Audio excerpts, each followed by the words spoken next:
Neemias capítulo 1, a minha versão diz o seguinte, acompanhe, nós vamos ler alguns versos e eu quero que você leia junto comigo, tá? Você acompanha aí. Palavras de Neemias, filho de Acalias. No mês de Quisleu, no 20º ano, enquanto eu estava na cidade de Suzã, Hanani, um dos meus irmãos, veio de Judá com alguns outros homens, e eu lhes perguntei acerca dos judeus que restaram, os sobreviventes do cativeiro, e também sobre Jerusalém. E eles me responderam, aqueles que sobreviveram ao cativeiro estão já na província, passam por grande sofrimento e humilhação. O muro de Jerusalém foi derrubado e suas portas foram destruídas pelo fogo. Quando ouvi essas coisas, sentei-me e chorei.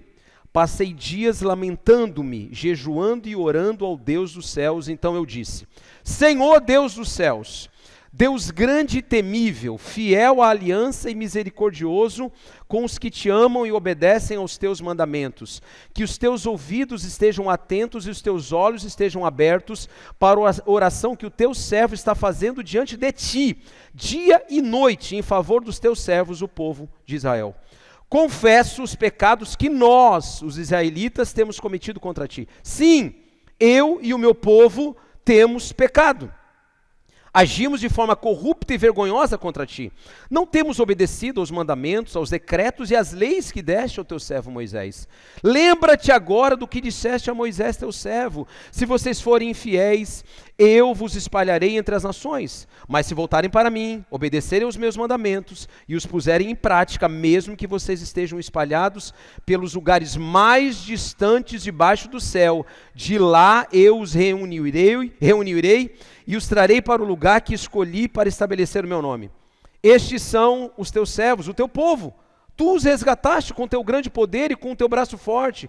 Senhor, que os teus ouvidos estejam atentos à oração deste teu servo e à oração dos teus servos que têm prazer em temer o teu nome. Faze com que hoje este teu servo seja bem-sucedido, concedendo-lhe a benevolência deste homem.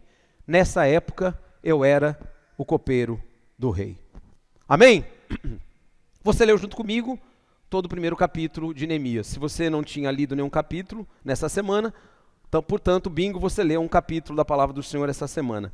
E eu quero falar sobre algo que, nesse contexto que nós estamos vivenciando aqui, histórico, pode também nos fazer pensar um pouco sobre a nossa realidade, a nossa vida enquanto servos do Senhor. E eu quero falar sobre o poder da intimidade.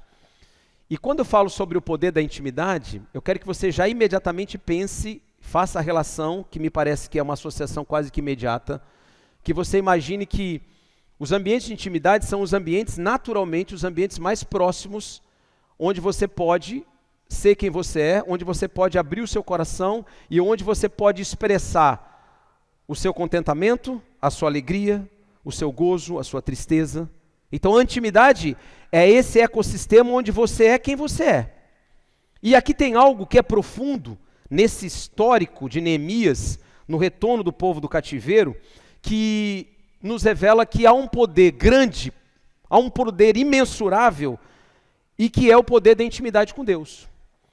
Talvez uma das coisas mais extravagantes que nós possamos entender e compreender na nossa geração, quando eu digo a nossa geração, dos últimos 30 anos para cá, é que muito daquilo que se atribui a Deus, o poder dele em fazer milagres, em transformar realidades, isso é fato. Ele transforma realidades. Ele muda a minha e a sua história na hora que ele quiser. Não sei se você entende isso, mas esse é um princípio da soberania. O princípio da soberania diz que Deus, ele pode fazer qualquer coisa no tempo, do modo, da maneira como ele achar ajustado. Ele levanta um e abate ao outro. Pastor, mas isso aí não conflita com a minha responsabilidade, o meu autogoverno? Não, ele é um complemento a isso. Mas ele, cheio de autoridade soberana, ele decide como vai fazer as coisas. Então esse poder, que muitas vezes se atribui de forma isolada em transformar algo tangível, a água em vinho, o morto em alguém ressurreto, alguém que não andava em alguém que anda, é próprio do próprio Deus, é próprio de Deus. Mas há um poder que a nós, como igreja, como servos do Senhor, foi dado e que muitas vezes é desconsiderado, que é o poder da intimidade. Esse não é um poder muitas vezes mensurado. Não tem como dizer assim, quanto de poder de intimidade você tem, quanta intimidade você está tendo com Cristo. nessa semana, na semana passada. E muitas vezes nós olhamos para a nossa realidade, enquanto servos de Deus, e talvez nós olhemos para algumas circunstâncias e pensemos assim, será que esse lugar de intimidade onde Deus separou para que eu esteja com Ele, tem sido um lugar frequentado por mim, para reconstruir parte da minha história, ou da minha história todos os dias?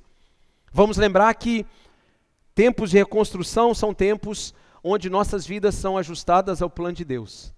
Nós estamos começando uma série hoje, falando sobre entre os escombros. O que é escombro? Entulho, rejeito. Pense comigo aí. Quantos escombros, entulhos nós vamos acumulando pela nossa caminhada e na nossa caminhada, a nossa jornada na vida? Às vezes é um relacionamento que foi fraturado, uma separação, às vezes uma sociedade que não deu certo. Às vezes até está em curso algumas coisas que estão deixando entulho na minha vida e na sua. Escombros. E como que Deus reconstrói tudo isso? A vontade dele, segundo o padrão dele, a vontade soberana dele. Tem um caminho. E esse caminho pelo qual ele nos convida a trilhar é um caminho de intimidade. Por isso, voltando ao texto que nós lemos, quando a palavra diz que Neemias, um servo de Deus, que servia como copeiro-chefe de um templo e de um lugar pagão, ele começa a entender que algumas circunstâncias na vida dele e no povo dele que havia sido levado cativo, estava em Jerusalém, e que aqueles que haviam restado de lá, dos escombros, dos entulhos, Deus tinha um plano de reconstrução, e que passava por um lugar de intimidade e de transformação, queridos. Passava por um lugar de intimidade e transformação. Agora, vamos olhar para um aspecto fundamental. Salmo 25:14, não precisa abrir não, diz assim, que a intimidade do Senhor é para aqueles que o buscam. A história providencial de Deus está sendo escrita. O que é a história providencial? É a história que ele construiu e que terá um fim determinado por ele. E mesmo que eu goste ou não, mesmo que isso esteja alinhado à minha vontade, ao meu querer, ao meu desejo, a história providencial dele está sendo escrita. E isso para nós é sofrido muitas vezes, porque a história providencial de Deus muitas vezes vai conflitar com o meu desejo, com a minha história, com os meus planos e projetos. Já viu isso? Às vezes a gente vai falar, Senhor, mas se o Senhor fizer dessa maneira, vai ser tão bom. Quem sabe o Senhor ajusta dessa forma. Eu quero dizer que muitas vezes, não sei quanto a você, mas muitas vezes na minha oração eu me vejo dando ideia para Deus, assim, quem sabe se o Senhor fizer isso, isso aqui vai ligar com isso aqui ligado com isso aqui, vai ligar com isso aqui vai abençoar tanto. Dando ideia para Deus, como se Deus precisasse das minhas ideias, mas eu vou falando para Deus, Senhor, me abençoa, abençoa aquela pessoa, abençoa isso, aquilo, porque se o Senhor fizer isso, meu Deus, é tão lógico que isso vai promover e vai expandir o teu reino, só que isso não é assim linear. Não é uma construção ajustada ao meu querer, ao seu querer. Você consegue compreender isso? E eu quero dizer para você, e talvez seja um primeiro apontamento para nós aqui, é que isso vai doer em nós, porque o poder da intimidade, Salmo 25, o lugar da intimidade é para aqueles que buscam esse lugar. É aqueles que promovem intencionalmente isso. Então cuidado quando se olha para o mundo e a gente percebe assim que a igreja está cheia de poder, cheia de palavras, cheia de unção, e é derramado isso, mas o poder da intimidade é aquele lugar onde o secreto, que não é visto pela maioria das pessoas, mas só por Deus e por Ele, e isso transforma a minha vida e a sua vida, as nossas realidades. Neemias, quando ouve algo dolorido, Hanani, um dos seus irmãos de sangue, chega para eles assim, meu irmão, eu voltei de Jerusalém e só existe escombros lá. A situação é precária. Agora pense comigo, um homem que era copeiro-chefe, naquela época, historicamente, o copeiro-chefe ele era o braço direito do rei, porque a ele era dada a responsabilidade de provar qualquer coisa. Os vinhos, as comidas, aquilo que a gente viu em filme. Então, se houvesse qualquer tipo de tentativa de assassinato do rei, quem morreria era o copeiro. Ele tinha sim uma responsabilidade, mas também tinha um certo poder, porque ele estava à direita do próprio rei. Ele era um amigo, um conselheiro, porque na hora que o rei ia comer, tinha o copeiro-chefe do lado, ele tinha que comer. Então o rei compartilhava muita coisa do coração com o copeiro, e o copeiro, por sua vez, tinha esse acesso ao rei. No entanto, ele sabia que aqui era o rei e aqui era o copeiro. E historicamente, o copeiro nunca poderia se apresentar diante do rei triste. Por quê? Porque se ele se apresentasse triste, ele estava dizendo que o rei não era fonte de alegria para ele. Olha só que loucura que era. Porque o rei, no alto entendimento deles, era tão grande, tão poderoso, tão soberano, que ninguém poderia chegar na presença de um rei e ficar triste. Já viu pessoa assim? Mas como você está triste do meu lado? Eu sou tão bom. Sorria! Sorria! Assim era o rei. Então, Neemias chega, ouve Hanani, seu irmão de sangue, dizendo: meu irmão, só tem escombro em Jerusalém. Só tem coisa ruim. A coisa ficou tão triste que eu voltei de lá e eles estão sofrendo, os nossos irmãos estão sofrendo fome, perseguição, isso, aquilo. Por quê? Porque isso é o restinho, é a consequência da desobediência do homem. E aí nós caminhamos, e essas dores e sofrimentos nos levam a entender alguns aspectos importantes. Neemias cultivava uma relação tão profunda com Deus, que ele guardava o seu coração de todos os grandes temores daquela realidade. Provérbios 4:23, muitos conhecem o texto: de tudo que deve se guardar, guarda o teu coração, porque dele procedem as saídas da vida. E aí eu pergunto a nós aqui, irmãos, o quanto de fato nós guardamos o nosso coração das influências, das notícias, dos próprios ruídos que nós produzimos no nosso coração? Já percebeu isso? Às vezes nós passamos a semana inteirinha com tantos ruídos no nosso coração, e nós chegamos num culto como hoje, imaginamos que nesse culto vai haver como se fosse um lava-pés, um lava-jato, tudo no nosso coração, e nós vamos sair limpos e cheios. Cuidado, não se engane. Você tem a capacidade dada por Deus de promover o autogoverno e essa gestão das suas emoções por meio da ação do Espírito Santo, para você não ser um canal, um depositário de má informação, um canal e um depositário de informações onde, de alguma maneira, você e eu somos apenas e tão somente pessoas que recebem informações e notícias ruins. O coração de Neemias estava guardado. E ele fez algo que nós precisamos fazer todos os dias. Como que tem sido isso na nossa vida? Quantas notícias ruins nós recebemos? Será que nós tememos quando o dia mau, e a palavra diz que o dia mau visita cada um de nós e bate a nossa porta? E quando esse dia mau bate a nossa porta, nós olhamos e falamos: meu Deus, e agora? Como é que eu enfrento isso? O poder da intimidade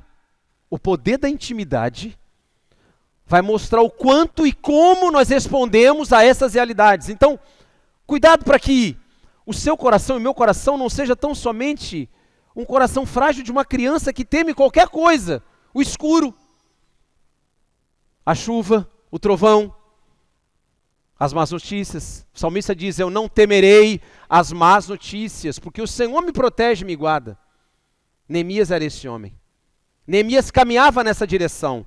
E aí, eu tenho que introduzir algo que para mim marcou muito essa semana, que foi conhecer um pouco mais e entender e ler um pouco mais sobre a história de um outro personagem, que é um personagem histórico, e não histórico bíblico, mas histórico da história da igreja, ao longo dos últimos 2 séculos, que é a vida de Samuel Morris.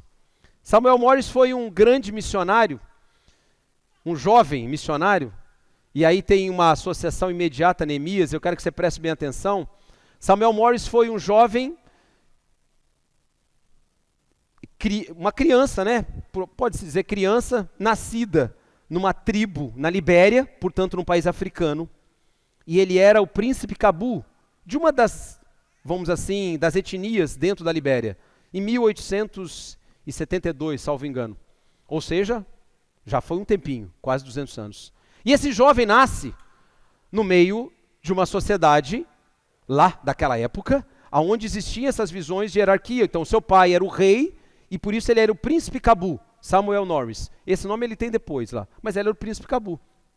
Esse menino cresce com 14 anos, uma tribo, dentro daquelas conflagrações de violência que aconteciam na época, briga com a outra tribo por dinheiro, por terreno, por espaços agrícolas, e eles prendem o jovem Cabu e levam ele escravos. E aí eu quero caminhar com você em 3 momentos, e você vai entender um pouco mais, que você está vendo ali que é Essa aqui é uma estrutura, uma estátua, e você vai saber onde que está essa estátua e por que que ela está lá. E por que que tem tudo a ver com a história de Neemias e com a mim, com a sua história. Existe um momento da verdade, que essa estátua aí, o nome dela é o momento da verdade. O que que ela sinaliza ali? Ela está sinalizando um jovem que está sendo preso, ele está caído ali. Aos 14 anos ele é preso junto com alguns outros jovens. E eles os pegavam para transformá-los em escravos, óbvio que tinha 14 anos, era um jovem e tinha uma perspectiva de crescimento para trabalhar, com 14 anos. Vamos fazer uma correlação com a vida de Neemias. O momento da verdade na vida de Neemias. Ele recebe a informação de Hanani, seu irmão, dizendo: ei, você está no palácio, você está do lado do rei, você come bem, você bebe bem. É verdade que a tua identidade não é a mesma, porque ali é um templo pagão, e você é um judeu, é um hebreu, portanto você não é um deles. E ele recebe uma notícia que não era uma notícia boa para ele. Era o momento da verdade. Agora vamos transpor para a nossa realidade, vamos ser de fato, e usando a redundância, realistas. Quais são os momentos de verdade que nós enfrentamos, se não forem os momentos da intimidade e do poder da intimidade? Nós gostamos muito de ouvir as pessoas dizerem acerca de nós coisas boas, que nos nutrem, que nos elevam, que nos colocam em alguns altares, por assim dizer. Mas o momento da verdade é quando nós olhamos para nós e nos encontramos destituídos de qualquer capacidade humana para poder avançar um passinho sequer na nossa história. Eu não sei quanto a você, mas eu me vejo assim todas as manhãs. Eu consigo olhar para a minha vida e perceber que, mesmo que eu tenha acessos em alguns lugares, acessos a alguns recursos, acessos a pessoas, eu cada vez mais tenho conseguido, e pela ação do Espírito Santo, me ver como alguém destituído de uma capacidade mínima de dar um passo à frente, sem a presença de Deus comigo. O momento da verdade vai fazer a gente se chocar com a palavra de Deus, e ela vai nos revelar, vai nos desnudar, vai dizer assim: você é pecador e precisa de um Redentor, de Jesus, do Cristo, todos os dias. Pastor, mas eu já sou convertido, eu já conheço a Jesus há 20, 30, 40 anos, mais ainda deveria ser a respeito de cada um de nós, mais ainda deveria ser a nossa devoção, mais ainda deveria ser a nossa dependência, mais ainda deveria ser o fruto dessa intimidade e do poder da intimidade. Talvez Davi, muitos de nós falamos sobre ele, o rei Davi, aquele que tinha um coração segundo o Senhor, o homem segundo o coração de Deus. E nós, obviamente, atribuímos a ele os crimes que ele cometeu, de adultério, de assassinato, de rebelião contra Deus, isso, aquilo, mas essa marca, esse signo, essa tatuagem na alma dele nunca foi retirada, ele era um homem segundo o coração de Deus. Porque o poder da intimidade era algo que ele acessava, ele entrava e saía da presença de Deus. E como que ele entrava na presença de Deus? Ele não estava de pé, não, ele entrava de joelho, por assim dizer, usando uma figura. Porque ele falava: Senhor, eu pequei. E quando ele diz, e quando Natã, o profeta, o constrange, o exorta a respeito do pecado que ele havia cometido com Batseba, ele diz: você é esse homem, você traiu, você assassinou, você constrangeu o povo ao seu redor, a sua família, e isso vai implicar em problemas seríssimos para a sua descendência. Ele não atribui a outro, ele não diz: foi aquela mulher, foi aquele homem. Não, ele diz assim: eu pequei, somente eu pequei. Percebe? O poder da intimidade vai deslocar o nosso eixo de responsabilidade para o centro, onde ele deve permanecer, aqui no meu coração. Eu não vou dizer: foi a minha mulher. Senhor, como Adão, foi a mulher que tu me deste. Esses filhos me fazem pecar. Eu não gostaria de falar assim, mas imagina que gurizada que, meu Deus.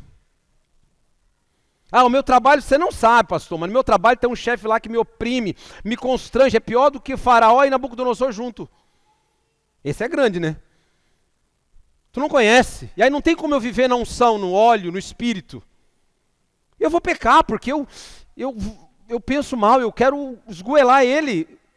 O poder da intimidade vai mostrar para você quem você é, quem é o seu chefe, quem é a sua esposa, seu filho.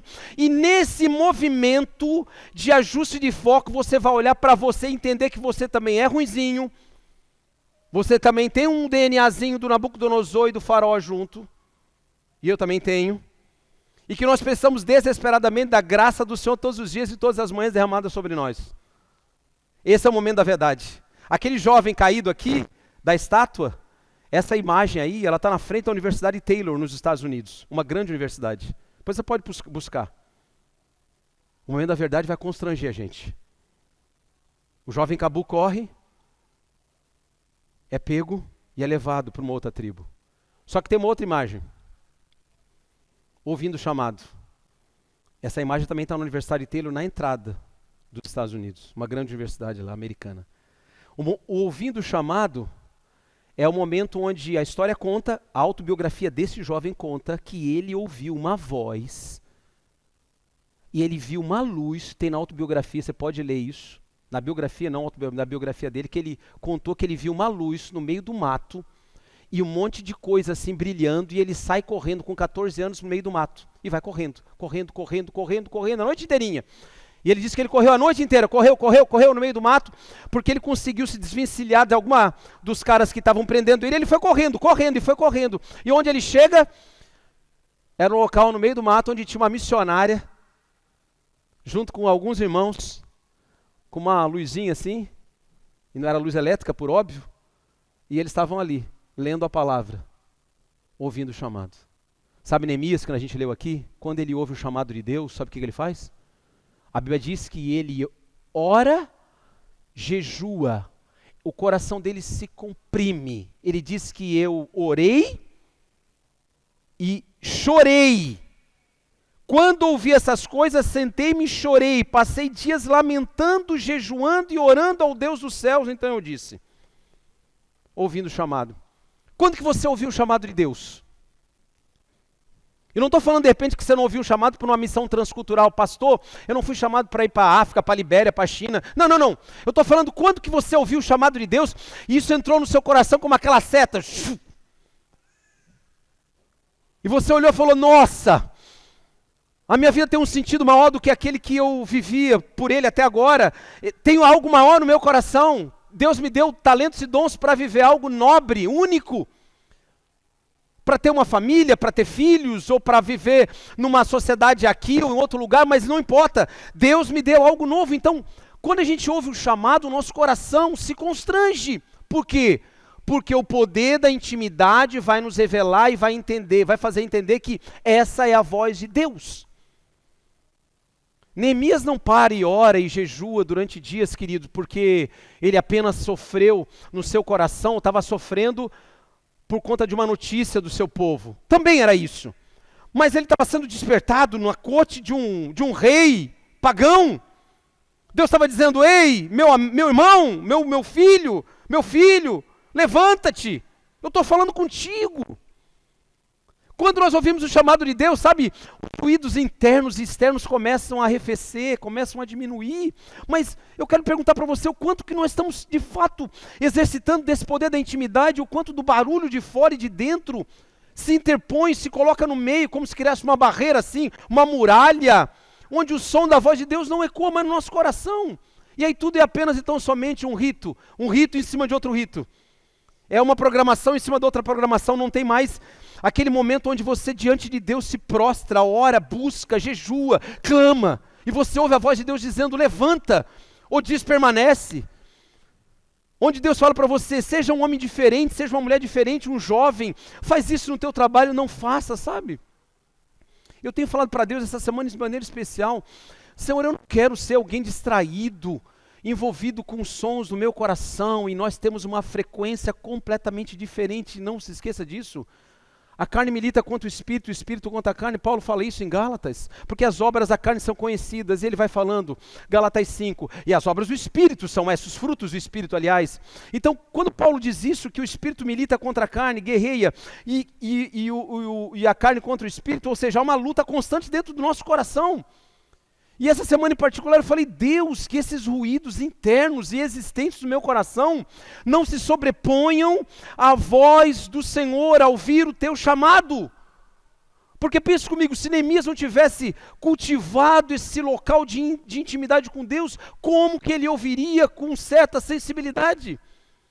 E vamos ser bem realistas, ele era um copeiro. Ele não era um chefe militar com 300 mil homens para dizer, beleza, nós vamos lá e vamos reconstruir isso. Ele era um copeiro, que cuidava da comida, dos afazeres do rei, da intimidade do rei. A gente pode pensar, Deus está chamando o cara errado. Se chamasse um Josué com uma espada, Ou Davi guerreiro, tudo bem, mas um copeiro. Um jovem de 14 anos, sem saber ler, escrever, nada. Sabe o que ele ouve o chamado? Ele chega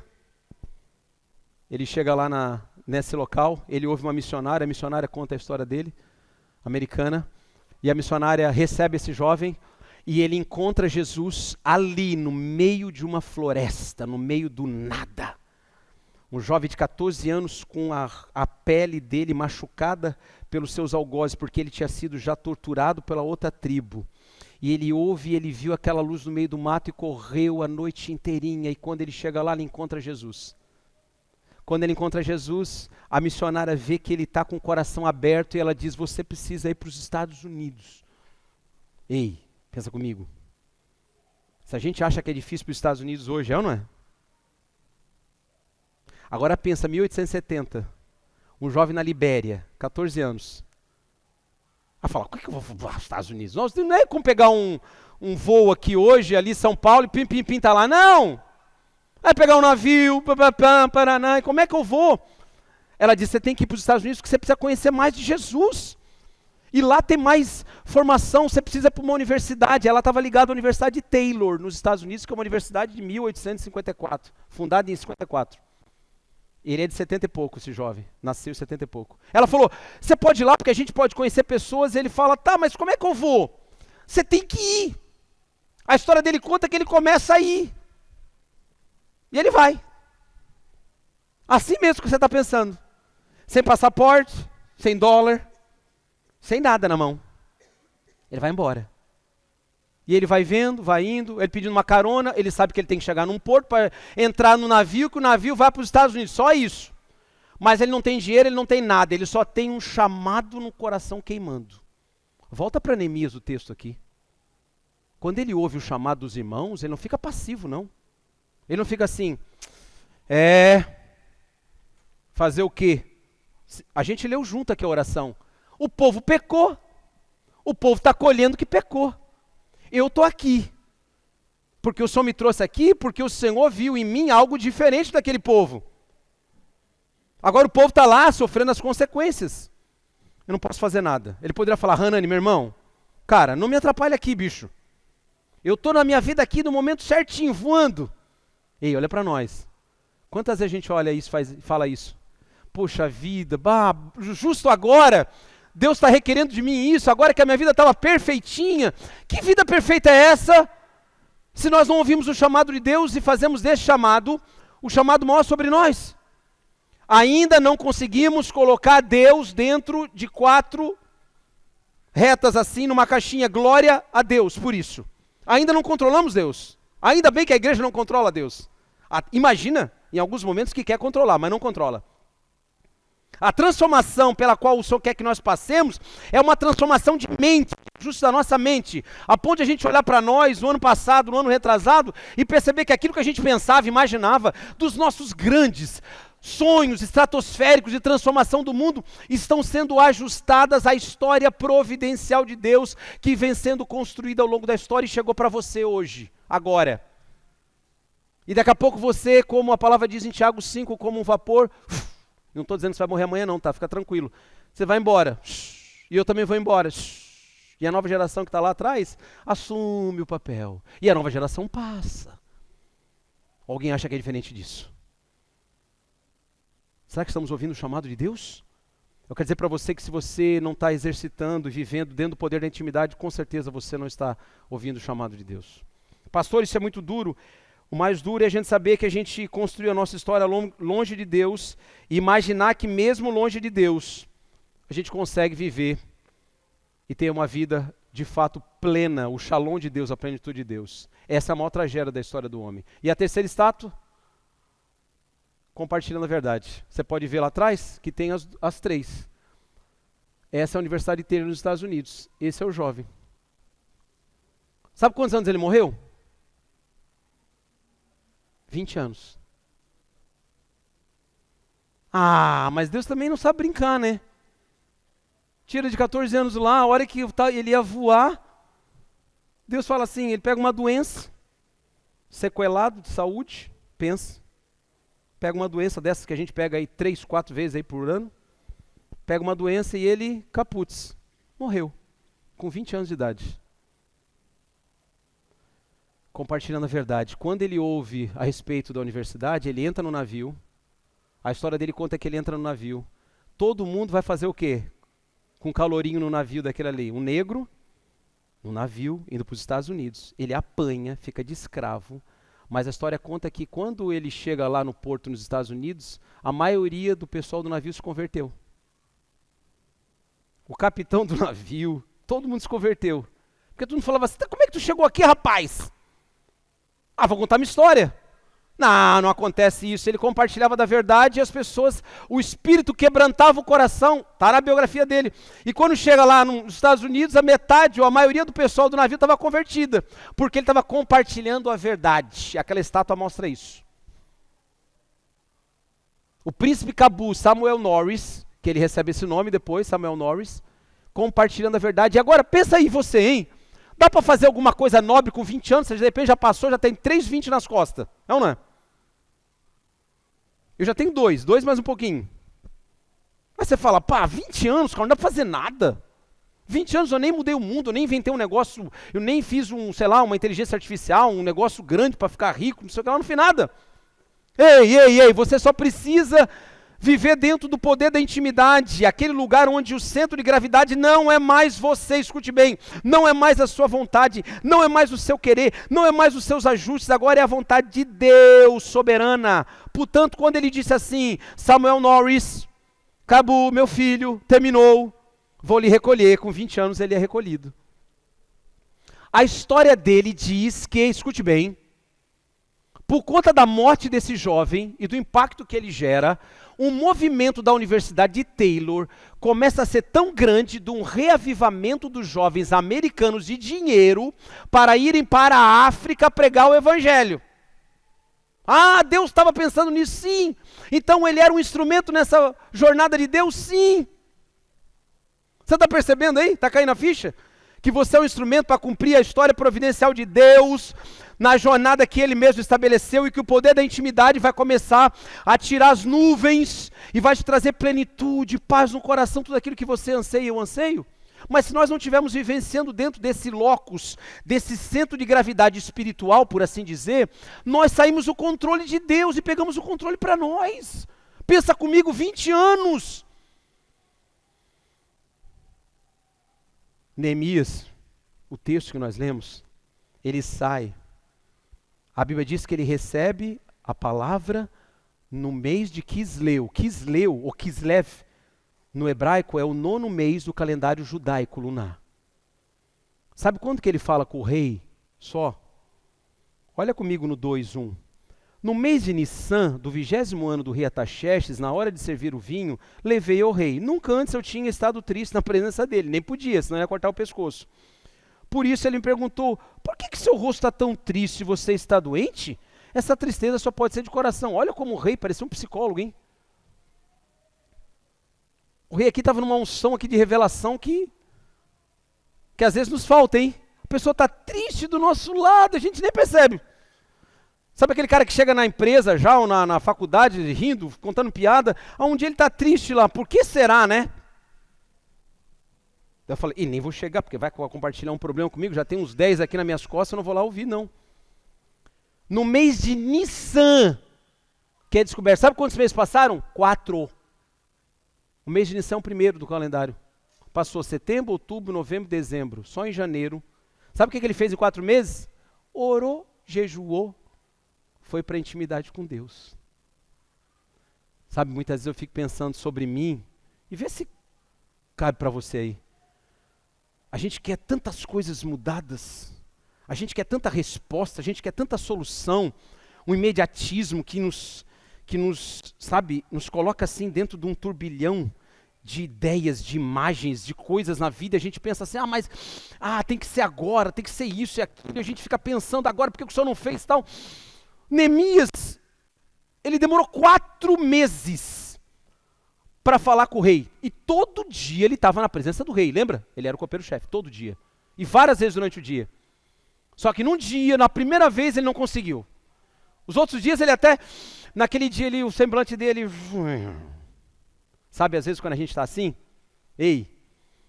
sabe, às vezes quando a gente está com aquele, que a gente fala assim, não, tá, eu vou botar uma máscara, uma persona que não é minha, eu estou enfrentando, mas tem naquele dia que você sabe, você está tão triste com você, com as coisas, que você fala assim, mas não vai dar mesmo, agora eu estou triste mesmo. E não é birra não, estou triste. E aí a gente olha e fala assim, tá, mas... será que essa tristeza tem um propósito? Ela vai cumprir algo nobre? E a gente olha e fala assim, não pode ser. Porque só quando a gente está feliz, voando em Deus, quando a gente está usufruindo ou se beneficiando das coisas que Deus pode e quer nos dar nesse mundo, é que a gente está encontrando Deus. Não, irmãos, não! Muitas vezes nós estamos encontrando Deus no exercício dessa intimidade, no momento mais difícil e dramático da nossa vida. Neemias estava encontrando o favor de um rei. Depois você pode ver o rei Artaxerxes. Ele olha para ele e diz assim, você está triste, né? E não era uma dor assim que ele estava com uma... Só pode ser coisa do coração. Fala aí. E ele compartilha, ele diz, como eu não estaria triste se o meu povo está preso. Ele nem disse que era Jerusalém. Como eu não ficaria triste, ó rei? Não era dado ao copeiro falar das suas coisas, do seu coração, mas já que o rei perguntou. O rei, o Senhor soberano, aquele que se sobrepõe a todos os reinos, Jesus Cristo, ele pergunta para nós todos os dias, você está triste por quê? E a gente fica triste, sim ou não? Fica. A gente fica triste. Às vezes fica triste por bobeiras, mas a gente fica triste.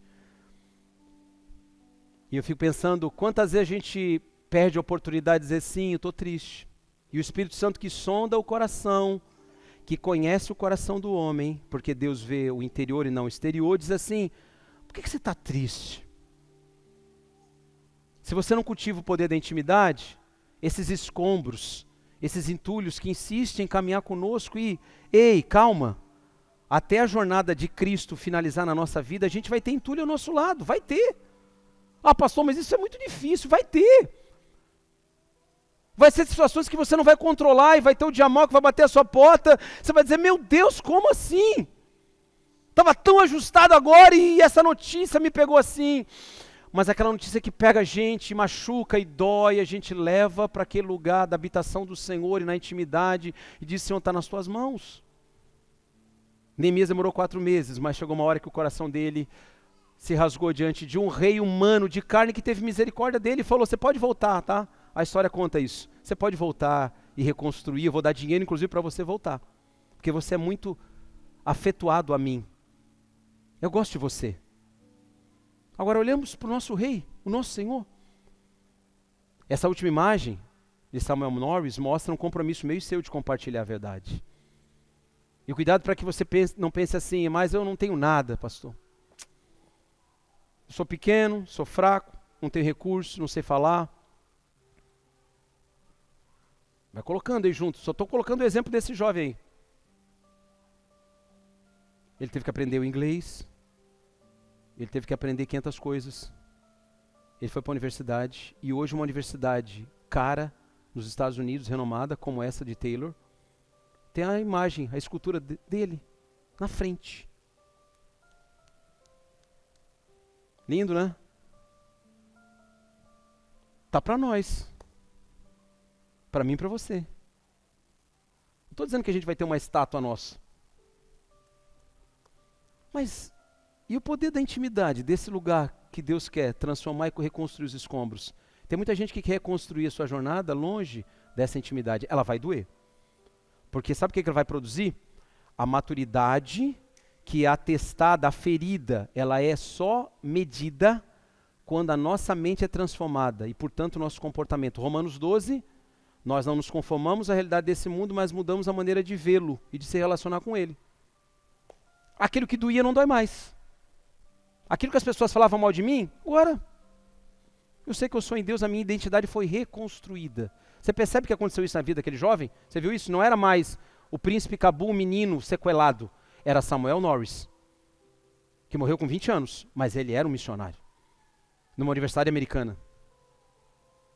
Não era mais Neemias agora, o copeiro-chefe, era o reconstrutor de uma cidade que fora assolada por décadas. Você está vendo a jornada? Quando Deus olha para mim, não é mais o Everson sequelado que chegou na minha presença, que teve esse trauma com a família, com isso, está passando por esse problema. Não, não, não, não, não, não. Agora eu estou transformando a vida dele dia após dia, cumprindo a minha história providencial na vida dele, a história de Deus aqui, a minha aqui, até que o dia em que a minha história finalize, Deus fecha o capítulo da minha história e comece a construir com outras pessoas.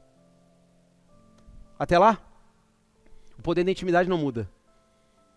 Aqueles que buscam o Senhor conhecem o coração dele. Aqueles que não buscam, não vão conhecê-lo. E eu finalizo dizendo algo particular da vida dele, que dizia que ele falava assim, eu vou falar com o Pai. Ele dizia isso. Desde quando ele aprendeu lá na selva, que a oração era esse instrumento, ele dizia assim, vou falar com o Pai para ver se ele quer que eu vá para os Estados Unidos. Ele sempre usava essa expressão, vou falar com o Pai. Se o Pai quiser, eu vou. Se o Pai não quiser, eu não vou. Aí quando ele estava nos Estados Unidos, lá, já estudando, alguém falava para ele, Samuel, vamos fazer isso? Deixa eu falar com o Pai. Só um minuto. Vou falar com o Pai. Sabe o que o rei fala para Neemias? O que você quer? Quando ele vê que ele está triste. O que você quer? Tipo assim, você como pai e mãe vê seu filho triste. Tá, o que você quer que eu te faça? A Bíblia diz que ele ora. Ele ora. E aí ele não para assim, só um minutinho aqui, tá, rei? Eu vou lá orar, fazer uma oração de 2 horas, estou voltando, ok? Orou 2 horas, o rei está lá esperando ele. Não, não, não, não. Em espírito, ele ora e fala, Senhor, o que eu vou pedir? É o rei. Estou vendo aqui que tem um caminho que está se abrindo. O que eu vou pedir? E ele pede. Se eu encontrar graça diante de ti, permita que eu volte para reconstruir a minha terra, o meu povo. E não adianta eu ter tudo aqui com o Senhor, porque eu tenho tudo. A comida que o Senhor come, eu como. A bebida que o Senhor bebe, eu bebo. A cama que o Senhor dorme, parecida, eu durmo, porque eu estou aqui do seu lado. Mas o meu povo está em frangalhos. Eu preciso compartilhar a verdade. Você percebe isso? Nós temos uma sociedade fraturada.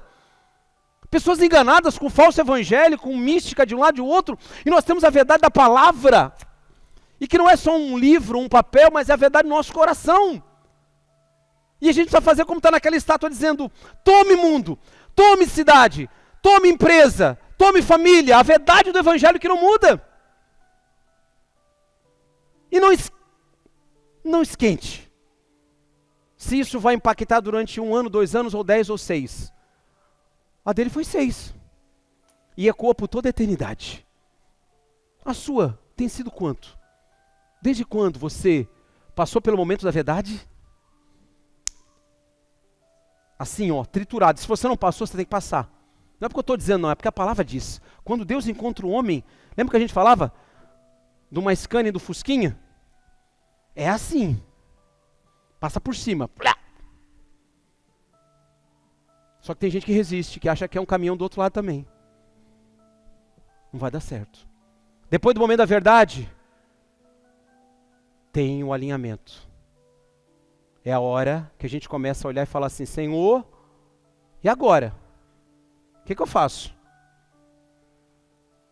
Eu vou me adequar. Até o ponto onde eu falo assim, ok, agora eu vou compartilhar a verdade do Senhor. Nessa manhã, meu querido irmão, minha irmã, Deus está dizendo para você e para mim, como nós estamos exercitando o poder da intimidade. Não sai daqui sem se autoavaliar, por favor. Não por mim, por você. E não se engane. Nada vai acontecer sem que esse poder de intimidade permita que você ouça a voz de Deus, que você o veja de uma maneira como Ele quer que você o veja e o ouça. Não como o mundo diz que deve ser. E aí Ele vai cumprir na sua vida essa história extraordinária, linda, que pode ser como a desse jovem de 6 anos, ou 20, ou 30, ou 40 anos de impacto nesse mundo. Não importa, Deus tem algo para você especial, e que está ligado a esse poder da intimidade. Amém?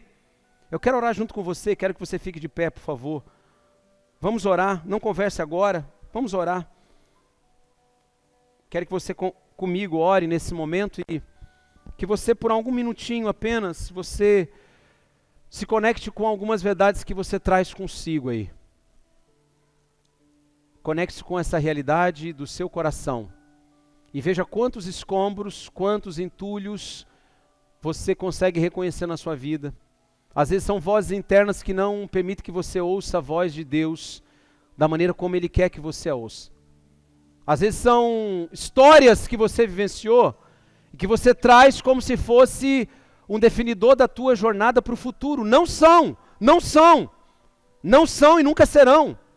Deus muda, Deus transforma, Deus reconstrói. E dos escombros Ele tira coisas novas,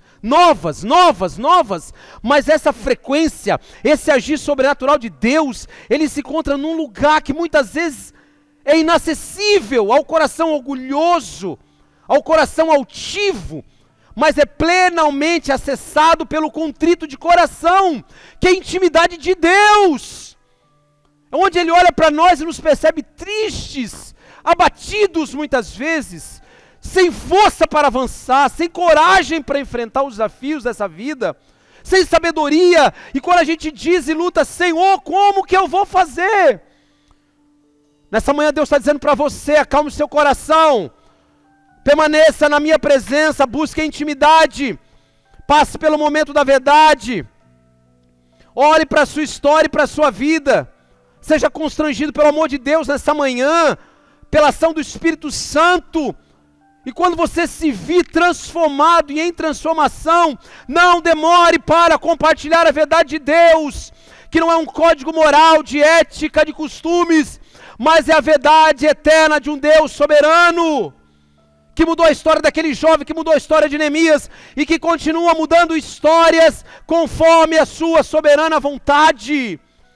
Mas abra mão do controle da sua vida nessa manhã, por favor, faça um favor a si mesmo. Abra mão do controle da sua jornada. Abra mão do controle da sua jornada. Abra mão do controle e diga, Deus, eu decido não controlar mais. Eu decido não ser mais o autor da minha própria vida. Mas eu quero que o Senhor controle a minha história. Que o Senhor dirija os meus passos. Que o Senhor fale ao meu coração. E que eu possa ouvi-lo. E ainda que seja uma luz no meio de uma mata fechada, eu vou seguir esse sinal. Eu seguirei esse sinal. E o Senhor me conduzirá aos pastos verdejantes. Porque Tu és o meu Senhor e o meu Salvador. Aleluia. Olha o Senhor, enquanto eles estiverem cantando uma canção, faça uma oração sua, por favor. Uma oração de intimidade com o Senhor e diga a Ele como você está. O que tem tocado o seu coração, o que tem te afligido. E decida colocar diante de Deus em nome de Jesus.